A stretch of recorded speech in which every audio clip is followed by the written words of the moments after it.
Journée mondiale de la bioéthique et 20e anniversaire de la résolution sur la bioéthique en Afrique. Le double événement se célèbre à Yaoundé. Pour en parler, nous accueillons sur ce plateau le professeur Pierre Effa, le secrétaire exécutif du comité d'organisation de la Journée mondiale de la bioéthique. Bonjour et bienvenue. Bonjour. Alors, 20 ans après la résolution sur la bioéthique en Afrique, quel est l'ancrage au plan continental? Les choses évoluent lentement, mais très positivement, dans la mesure où les Africains, toutes les délégations africaines étaient interpellées dans les forums internationaux concernant la bioéthique pour que l'Afrique se prononce. Se prononce sur quoi? Se prononce sur des questions liées au respect de la dignité de la personne humaine dans les activités scientifiques. C'était d'abord dans la médecine uniquement. Et puis le champ a évolué pour toutes les activités de la science et de la technologie. Et à présent, le curseur s'est complètement déplacé pour toucher à toutes les activités liées à la vie. Est-ce qu'on a senti cette évolution au Cameroun? Est-ce que vous avez l'impression que le mouvement bioéthique est suffisamment connu au Cameroun? Il y a eu deux temps. Il y a eu un temps très fort en 1996 lorsque le chef de l'État lui-même s'est mis au devant de la scène pour convoquer un sommet de bioéthique lors du 32e sommet de l'OUA à Yaoundé en juillet 1996. Et après, c'est seulement les scientifiques qui ont continué à travailler. Mais maintenant, avec le 20e anniversaire de cette résolution, les scientifiques d'Afrique et du monde entier ont saisi le gouvernement camerounais, et notamment le président de la République lui-même, son Excellence M. Paul Biya, pour venir célébrer à Yaoundé le 20e anniversaire de ce sommet qu'il avait tenu en 1996. D'autant plus que, entre-temps, c'est l'Afrique qui est sortie en quelque sorte champion du monde dans l'organisation de la Journée mondiale de la bioéthique par la proposition que le centre de recherche en bioéthique de Yaoundé a faite au comité mondial de bioéthique qui est basé à Haïfa en Israël et qui comprend des unités dans le monde entier. Oui. Et au cours de cette célébration, la commémoration des 20 ans au Cameroun, il y a une série d'activités et puis l'attention est portée essentiellement, notamment en milieu hospitalier. On devine que le choix n'est pas anodin. Le choix n'est pas anodin, mais il faut dire au préalable que ce que nous allons faire aujourd'hui et demain, c'est un prélude à cette grande activité que nous attendons sous le haut patronage du chef de l'État, avec la mobilisation de tout le gouvernement à travers le portail que le gouvernement a créé en 2012 et qui est logé au ministère des Relations extérieures. À travers ce portail, c'est toutes les administrations concernées par la protection et la défense de la vie. Tous les grands ministères, toutes les grandes administrations publiques et privées qui sont membres de ce groupe.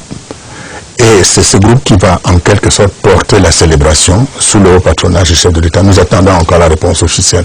Donc ce que nous faisons, c'est un prélude qui lui est préparé par le centre de recherche qui a donc permis au Cameroun de gagner le championnat mondial. Et il est né évidemment dans le milieu hospitalier. Parce que la bioéthique elle-même est née dans le milieu hospitalier, dans la mesure où, dans les années 60 aux États-Unis, d'où le mouvement est né, des médecins n'avaient pas respecté les règles de base de leur déontologie de protection du malade. En laissant, par exemple, la syphilis évoluer juste pour voir jusqu'où ça pouvait aller, ce qui est tout à fait contraire à la dignité humaine. Et c'est là donc que des théologiens, des philosophes ont pris le mouvement et ont dit aux médecins, vous ne touchez plus à rien, gardez votre déontologie dans votre ordre de médecin. Mais maintenant, la bioéthique va régenter toutes vos activités. Et après, ça a évolué, toutes les activités de la science, de la technologie, et maintenant, toutes les activités de la vie. Au plan pratique, au Cameroun précisément, lorsque ces activités se dérouleront en milieu hospitalier, quel sera votre principal plaidoyer?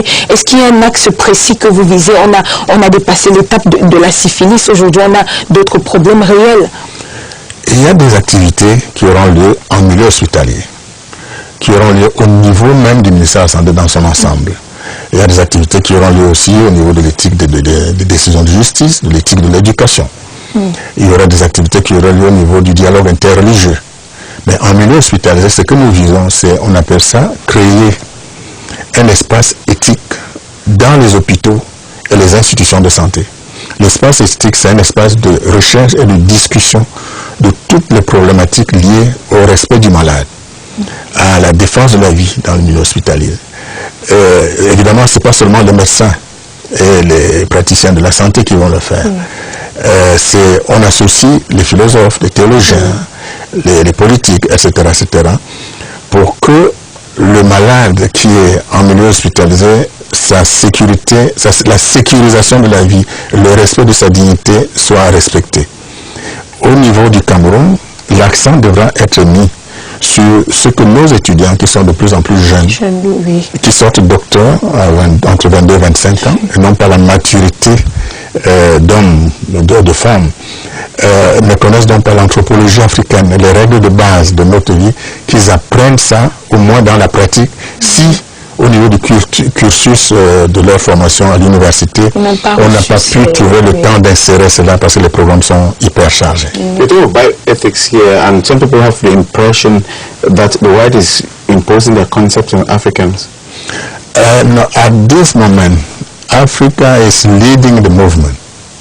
From this, the result of the organizing, the World Organizing Committee of the World Bioethics Day in Haifa. Africa won the championship. Now, at the beginning, we were the Western world, but now Africa is the leading continent in this movement because Africa brought a concept. Bioethics is based on the reference value. The reference value number one is life, which is typically African. What about other aspects after life? Because you notice the hospital you are concentrating on issues to do with the trafficking of some human parts. No, we are not concentrating on the hospital. It was born in hospitals, in clinical trials experimentation. But now it's all the activity concerning life. Okay. Aujourd'hui, le professeur Pierre Effa, pour sortir de cette interview, est-ce que 20 ans après, il y a des projections? Comment est-ce que l'Afrique se voit les 20 prochaines années dans ce mouvement bioéthique? Il y a les outils de base. Il faut d'abord créer un cadre juridique. Le premier élément, il y a cette résolution que les chefs d'État avaient prise en 1996 qui donne des fondements sociologiques, politiques et juridiques du mouvement bioéthique international en Afrique. Donc c'est la base.